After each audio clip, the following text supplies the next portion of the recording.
নমস্কার, আনকাট বিপ্রবার্তা চ্যানেলে আপনাকে স্বাগত। আজ আলোর উৎসব দীপাবলি। সারা দেশ এই আলোর উৎসব দীপাবলিতে মেতে উঠেছে। এই দীপাবলি সাথে আমাদের বাঙালিদের কালী পুজো উপলক্ষে সকলকে জানাই আন্তরিক প্রীতি, শুভেচ্ছা ও অভিনন্দন। প্রতি বছরই আমাদের প্রধানমন্ত্রী জানেন 2014 সালে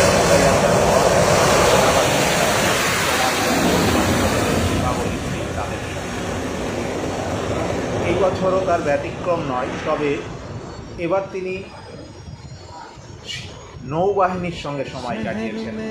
ভারত মহাসাগরে নৌবাহিনীর সাথে দীপাবলির সময়টা তিনি কাটিয়েছেন।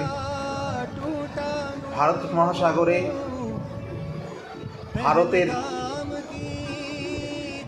একাধিপত্য প্রতিষ্ঠার অন্যতম কারিগর এই নৌসেনা বাহিনী।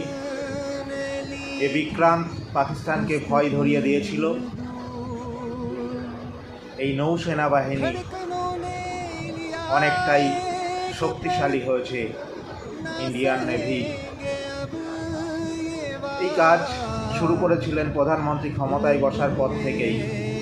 তিনি জল, স্থল, বায়ু সমস্ত ক্ষেত্রেই সেনাবাহিনী এবং আমাদের অস্ত্রশস্ত্র আধুনিক প্রযুক্তিতে গড়ে তুলেছেন এবং তোলার চেষ্টা করছেন আধুনিক থেকে আধুনিকতর করবার জন্য।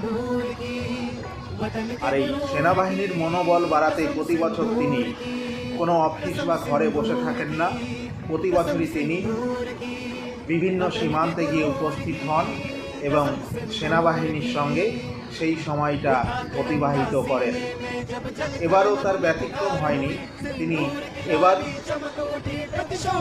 স্থল সীমান্তে না থেকে জলপথে অর্থাৎ ভারত মহাসাগরে গিয়ে উপস্থিত হয়েছেন এবং ভারত মহাসাগরে ইন্ডিয়ান নেভির কার্যকর্তা এবং সেনাবাহিনীর সাথে আজকের এই দীপাবলিতে তিনি উদযাপন করেছেন।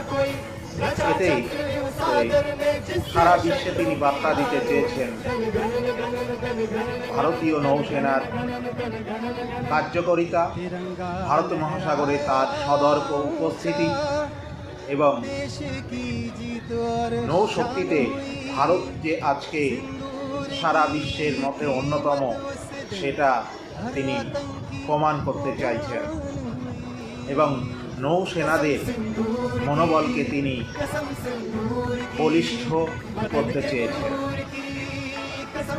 এই উদ্যোগ যথেষ্ট প্রশংসনীয়।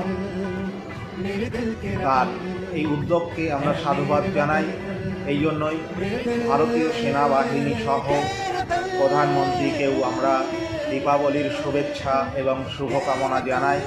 বিশেষ করে সেনাবাহিনী এবং নৌসেনা, বায়ুসেনা সকলকেই আমরা দীপাবলির শুভেচ্ছা জানাবো, কারণ তারা পরিবার পরিজন ছেড়ে বছরের একটা দীর্ঘ সময় আমাদের নিরাপত্তায় নিয়োজিত থাকে। তাদের পরিবারের সুখ স্বাচ্ছন্দ্য থেকে অনেক সময় বঞ্চিত হতে হয়। বিশেষ করে এই উৎসবের দিনগুলোতে তাদের পরিবারকে ছাড়াই কাটাতে হয়।